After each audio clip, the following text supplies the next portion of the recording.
+2 ജയിച്ചു കഴിഞ്ഞപ്പം ചാനലുകാർ വന്നിട്ടുണ്ടായിരുന്നു. പരീക്ഷയ്ക്ക് ചാനലുകാർ വന്നു. ഇനി എന്താ ചെയ്യുന്നതെന്ന് ചോദിച്ചപ്പോൾ ഞാൻ പറഞ്ഞു ഞാൻ ഡിഗ്രിക്ക് പോകുന്നുണ്ടെന്ന് പറഞ്ഞു.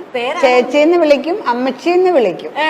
ഞാൻ പോരാൻ തുടങ്ങിയപ്പോൾ ഞങ്ങളുടെ ഹിസ്റ്ററി പഠിപ്പിക്കുന്ന സാറ് പറഞ്ഞൊരു ഭാഷയുണ്ട്, ഇനി എങ്ങനെ തങ്ങച്ചേച്ചിയുടെ പോത്തുകറി കൂട്ടുന്നത്.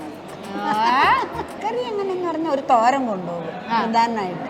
ചിലപ്പോൾ ഞാൻ ഈ ചമ്മന്തിയൊക്കെ അരച്ച് കൊണ്ടുപോകും. പിന്നെ ഞാൻ പൈനാപ്പിൾ അച്ചാറിടും.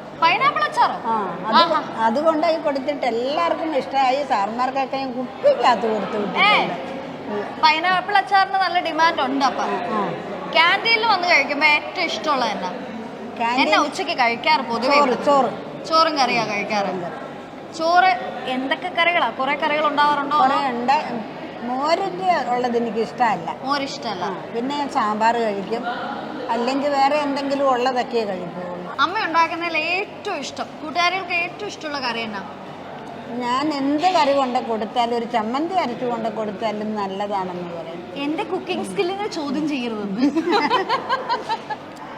അത് കഴിഞ്ഞിട്ട് ഞാൻ പോരാൻ തുടങ്ങിയപ്പോൾ ഞങ്ങളുടെ ഹിസ്റ്ററി പഠിപ്പിക്കുന്ന സാറ് പറഞ്ഞൊരു ഭാഷയുണ്ട്, ഇനി എങ്ങനെ തങ്ങച്ചേച്ചിയുടെ പോത്തുകറി കൂട്ടുന്നത്. പോത്തുകറി, പൈനാപ്പിൾ അച്ചാറ്, എന്തൊക്കെ കാണണം. വലിയ കടുകട്ടി ബുക്കുകളൊക്കെ ആണല്ലോ. എന്തുവാ? ഞാൻ മലയാളം നോക്കിയത്, അത് ഇംഗ്ലീഷായി. എങ്ങനത്തെ ബുക്കാ ഇഷ്ടം? പൊതുവെ കഥയുണ്ടേലും മതി, കവിതയുണ്ടേലും മതി. ഇത് കംപ്ലീറ്റ് എഞ്ചിനീയറിംഗ് കെമിസ്ട്രി കേട്ടോ. നമുക്ക് പറ്റുന്നതല്ലെന്ന് തോന്നുന്നു. ഞാനും മലയാളത്തിന്റെ ആളാ. 10ലും +2ലൊക്കെ പഠിക്കുമ്പോൾ ലൈബ്രറിയിലൊക്കെ പോവാറുണ്ടായിരുന്നോ? ഉണ്ട്. അതിന് മുമ്പേ പോകുമായിരുന്നു ലൈബ്രറിയിൽ പോയി നോവലെടുക്കാൻ. നോവൽ എടുക്കുമായിരുന്നോ? ഏത് നോവലുകളാണ് വായിച്ചുകൊണ്ടിരുന്നത്?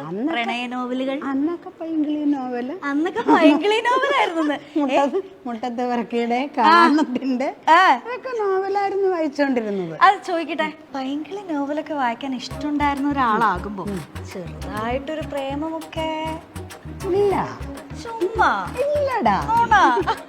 74ാമത്തെ വയസ്സില് കോളേജിൽ പഠിക്കാൻ വരണമെന്ന് തോന്നാൻ കാരണം എന്താ? +2 ജയിച്ചു കഴിഞ്ഞപ്പം ചാനലുകാർ വന്നിട്ടുണ്ടായിരുന്നു. പരീക്ഷയ്ക്ക് ചാനലുകാർ വന്നു. ഇനി എന്താ ചെയ്യുന്നതെന്ന് ചോദിച്ചപ്പോൾ ഞാൻ പറഞ്ഞു ഞാൻ ഡിഗ്രിക്ക് പോകുന്നുണ്ടെന്ന് പറഞ്ഞു.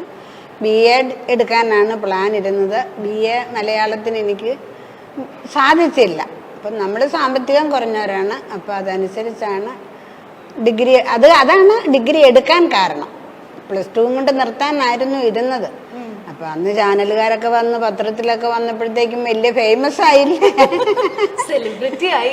അപ്പൊ കുറച്ചുകൂടി അങ്ങനെ ഡിഗ്രിക്ക് പോകാൻ തീരുമാനിച്ചു. കൂട്ടുകാരികളും കൂട്ടുകാരന്മാരൊക്കെ എന്നെ വിളിക്കുന്നത് ചേച്ചിന്ന് വിളിക്കും, അമ്മച്ചിന്ന് വിളിക്കും.